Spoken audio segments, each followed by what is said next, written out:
¿Qué tal? ¿Cómo le va? Bienvenido a su programa Pensamiento Analítico, el programa en el cual analizamos los temas de la vida cotidiana con un punto de vista psicoanalítico, intentando ver un poco más allá cuáles son las razones inconscientes y la psicodinámica de estas cosas que nos suceden a todos. Continuamos con esta dinámica que mes con mes vamos apartando los últimos programas de los meses para poder contestar las preguntas abiertas del auditorio, preguntas sumamente complicadas que a veces me ponen en apuros acá de cómo lo puedo decir para que no nos vayan a tirar ahí alguna amonestación en nuestras plataformas, pero que con mucho gusto y con la mejor de mis capacidades le intento responder. Todavía tenemos un montón de preguntas, así que vamos a abordarlas.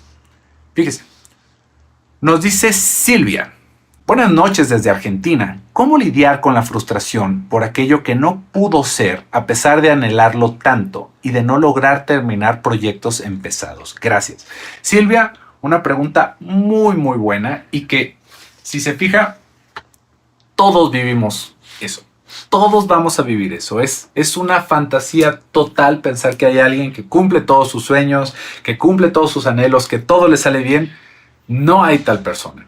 No hay tal persona y hay que entender por qué. No es una cuestión de que haya ganadores y perdedores en esta cuestión de la vida. No es algo que tenga que ver solamente con nuestras capacidades. Porque fíjese qué es lo que sucede en nuestra cabeza, cómo va funcionando nuestro aparato de deseos, ¿no? Si lo quisiéramos pensar de esa manera, esa instancia en nosotros que quiere, que desea, que anhela las cosas. Si se fija, no es algo que sea inmutable, no es algo que se quede cristalizado en nosotros. Si usted intenta hacer un recorrido en su vida, ¿qué era lo que usted anhelaba cuando era pequeñito? ¿Cuáles eran esos primeros deseos cuando éramos niños? Que nos sacaran a comer un helado, tal vez que nos regalaran un dulce, que llegara papá, que llegara mamá, que llegara un hermanito y luego que se fuera el hermanito, ¿no? O sea, son cosas que mientras va pasando el tiempo vamos cambiando. Después de eso, ya que estábamos adolescentes, pubertones, tal vez que ese niño se fije en mí, que esa niña se fije en mí, que la maestra me prefiera a mí, ser el mejor deportista, participar en tal evento, ser parte de tal grupo, de tal equipo. Y vamos creciendo y esas cosas van cambiando. Si se fijan, tienen que ver con una dinámica de nuestro inconsciente en donde el deseo no puede cumplirse de una vez y para siempre. Esto es algo que tenemos que entender y grabarnos muy profundo, porque si no, en serio que vivimos como si solamente tuviéramos una oportunidad. Así como de repente dice el rapero Eminem, que solamente tenemos una oportunidad, una chance. No funciona así. No es así el asunto. Cuando lo vivimos así, invariablemente vamos a quedar o como ganadores o como perdedores.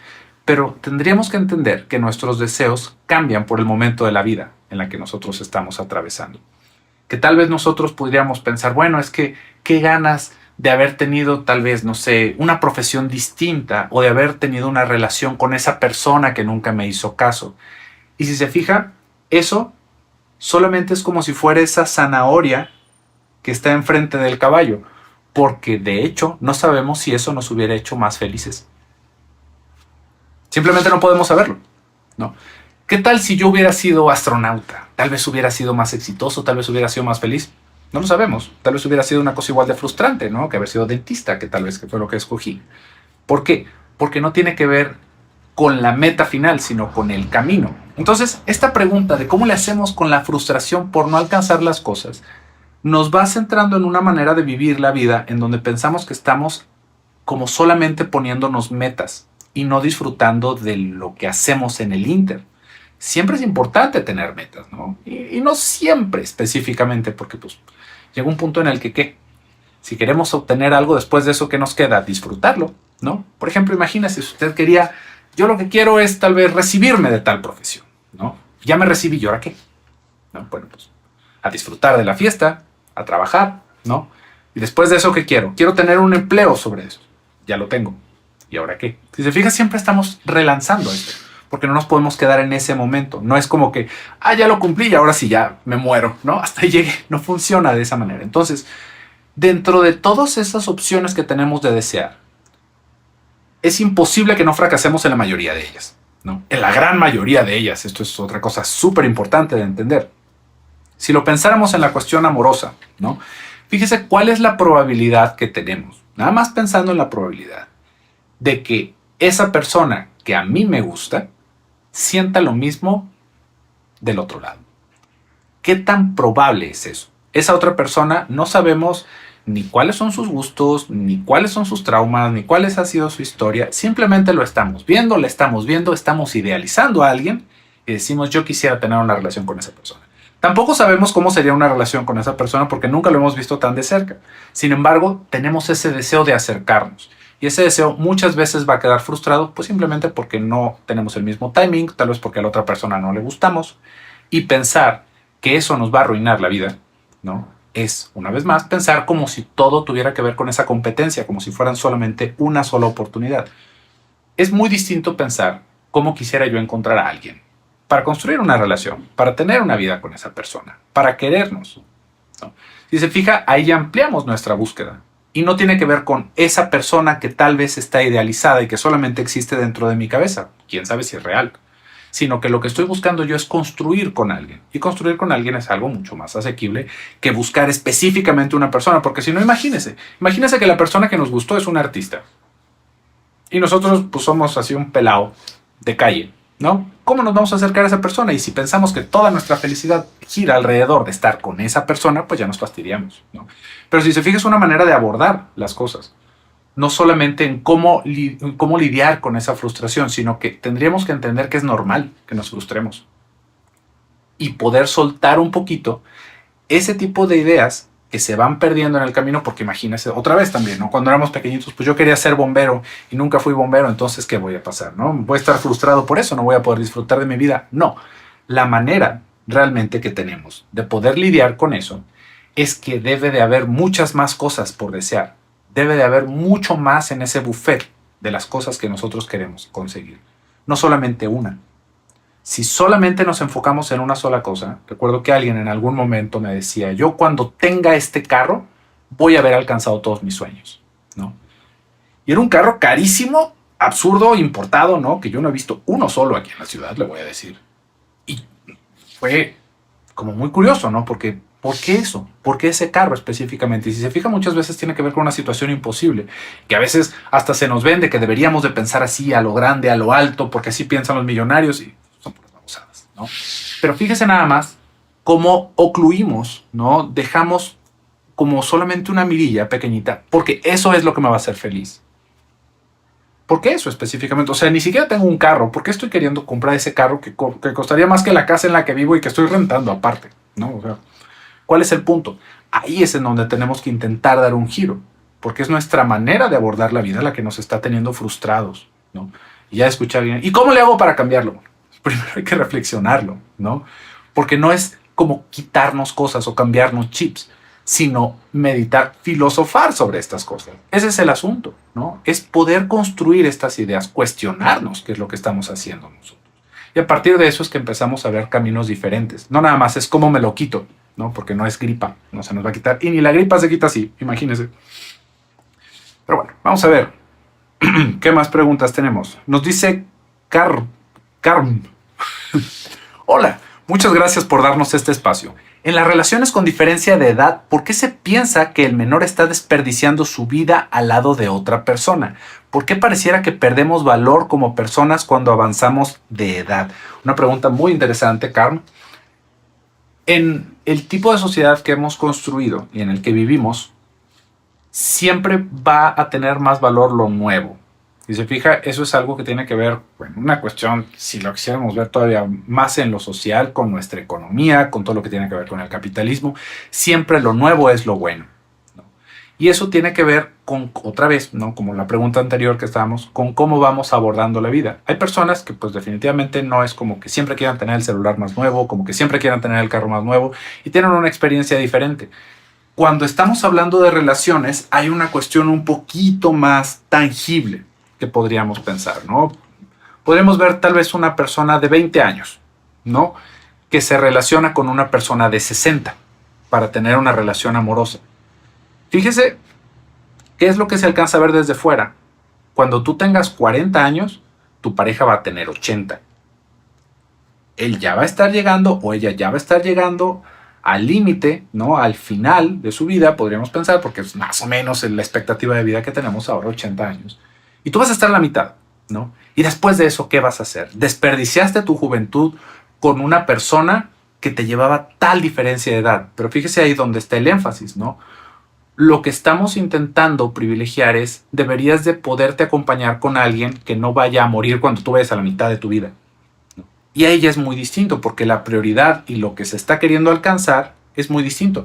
Si pensáramos tal vez cuál es una de las razones para que esta persona se haya juntado con alguien con esa diferencia de edad, tal vez dentro del plan de esa persona no estaba pasar toda su vida con alguien, porque definitivamente por las matemáticas no nos salen, ¿no? O sea, cuando yo tenga 80 tú vas a tener que 160, pues no, ¿verdad? No va por ahí. Y hay que entender que no todas las relaciones están fundamentadas en el mismo deseo. No todos lo quieren hacer así. Una persona que tenga 80 años y que se busque a una pareja de 20 años, no está buscando a esa persona por compartir una manera de pensar, porque una persona de 80 años pues no tiene una manera ni siquiera similar de pensar que una persona de 20, ¿no? ¿Qué es lo que se está buscando? Tal vez un tipo de contacto que ya no se puede tener a los 80 con una persona de 80. Y la persona de 20 años, ¿qué está haciendo? Está catafixiando, ¿no? Que esa es una palabra muy mexicana, pero está catafixiando la posibilidad en ese momento de estar compartiendo su vida con una persona de 20 años por estar con una persona de 80 que seguramente le trae otro tipo de privilegios.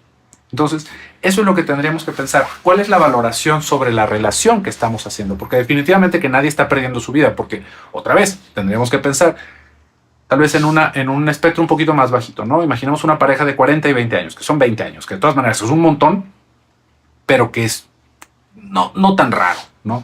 Es que cómo te juntas con una mujer, tal vez, ¿no? Por ejemplo, que tenga 40 años, ya no vas a poder tener familia. ¿Y qué tal si yo no quiero tener familia? Pues eso lo hace muchísimo más viable, ¿no? ¿Por qué? Porque ya no quiero estarme preocupando de eso, más bien quiero tener una persona con la cual pueda compartir otro tipo de vida, que no tenga que ver con hacer niños, ¿no?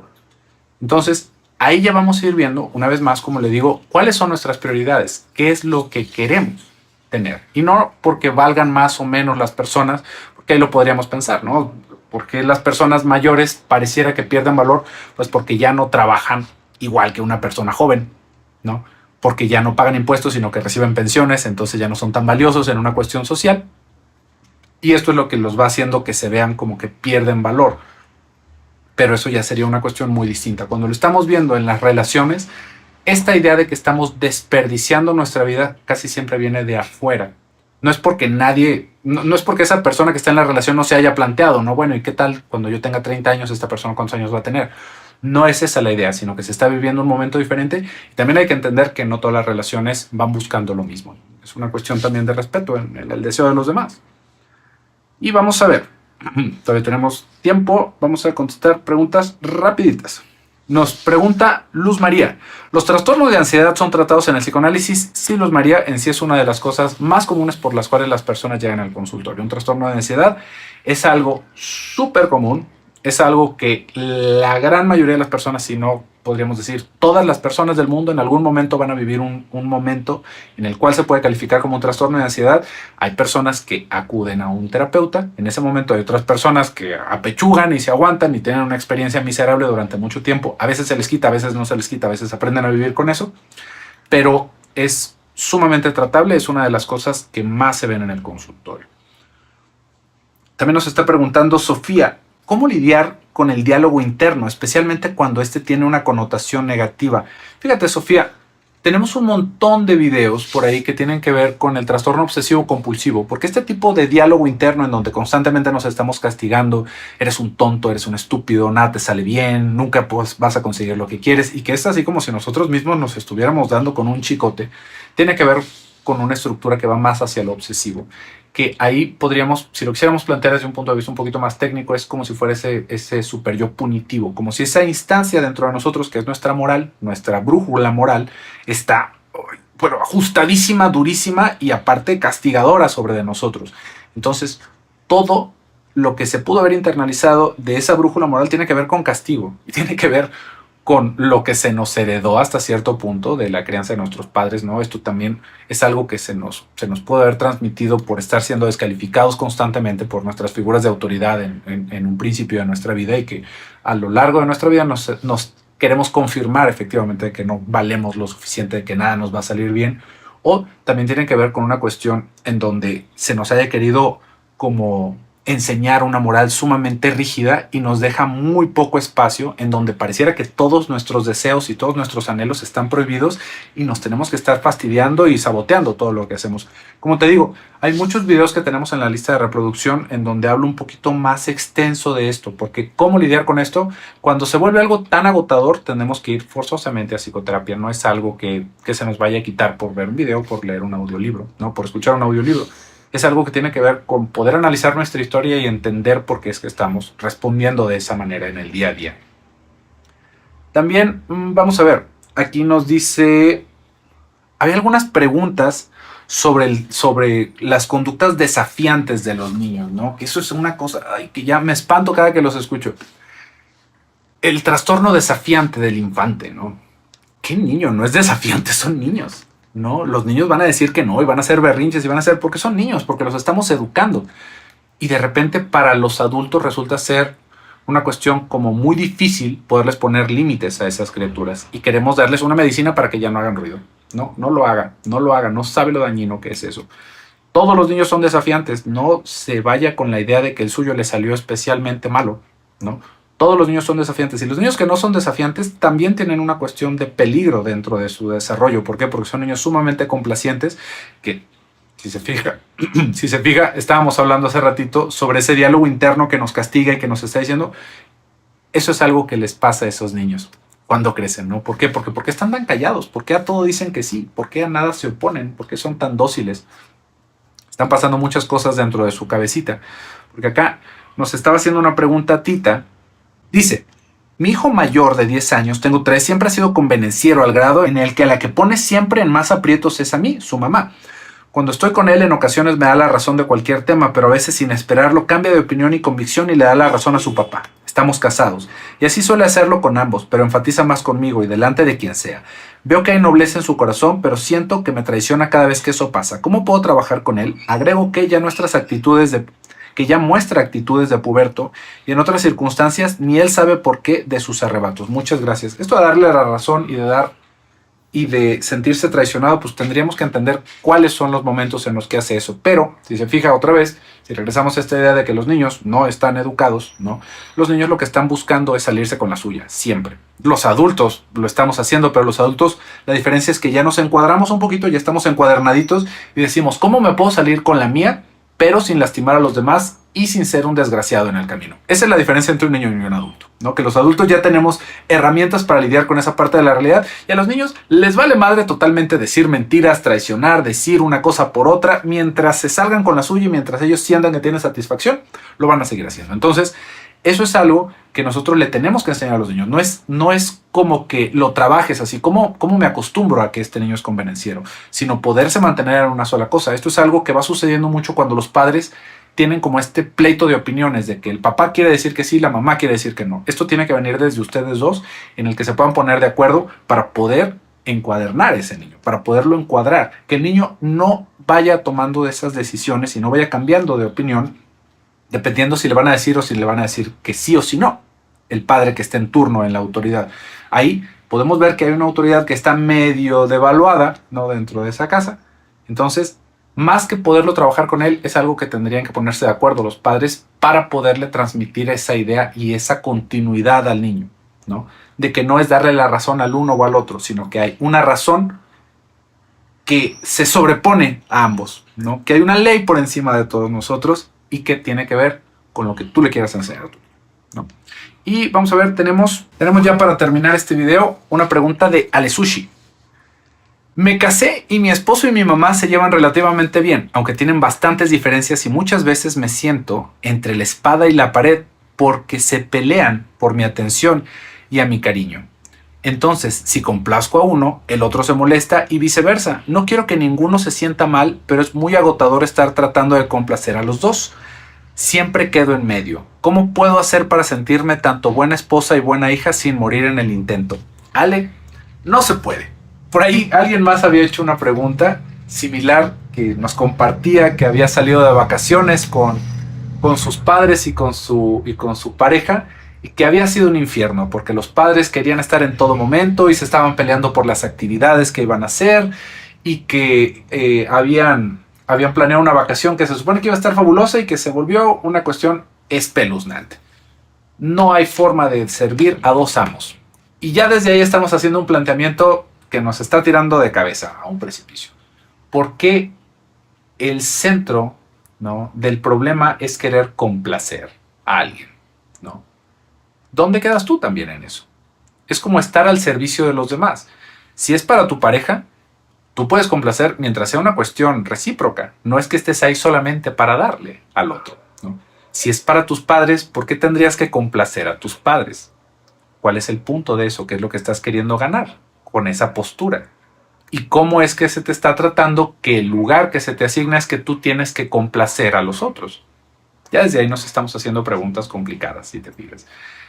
Y si regresáramos a lo de los dos amos, hay que entender que al momento en el que nosotros escogemos una pareja, la escogimos nosotros. Y lo más probable es que a nuestros padres, pues no les va a gustar, ¿no? ¿Por qué? Pues porque no la eligieron ellos. Nada más por eso, ¿no? Habrá cosas que les gusten, habrá momentos y relaciones en donde tal vez puedan ser un poquito más empáticos, pero de entrada, para los padres, se está perdiendo algo cuando nosotros tenemos una relación. ¿Qué se está perdiendo? Pues si regresáramos a este ejemplo que nos estás dando tú, es ese complacer. ¿Por qué vas a complacer a alguien más y vas a dejar de complacerme a mí? Fíjese nada más, ya desde ahí el egoísmo en el que estamos creciendo, ¿no? En esa casa.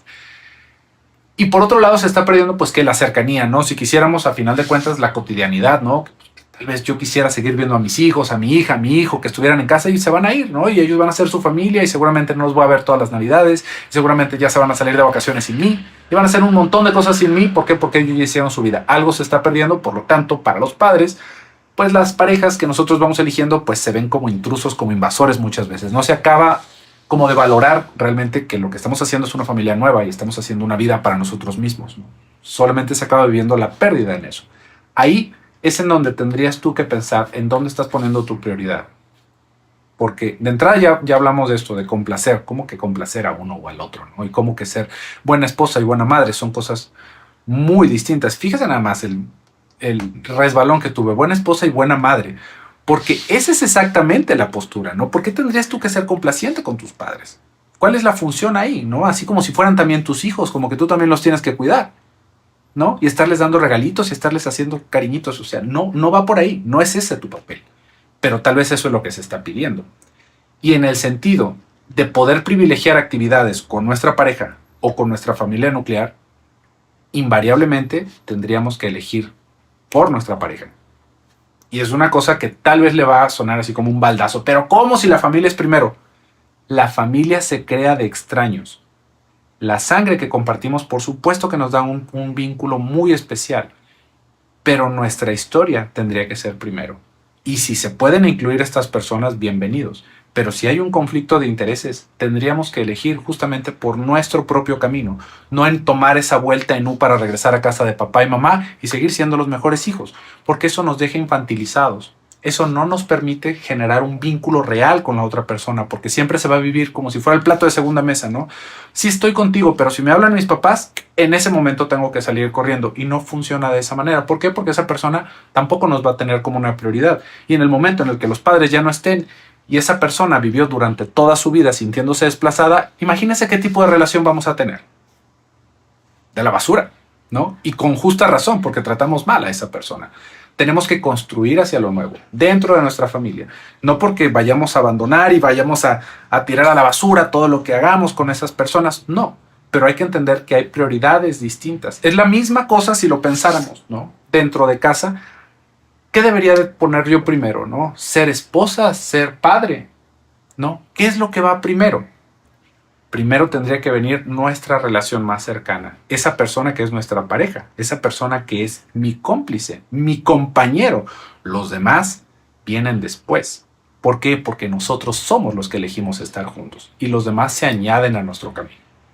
Esto es algo que tal vez le suena algo distónico, pero piénselo de esta manera, como se lo dije en un principio. ¿Y qué pasa cuando ellos ya no estén?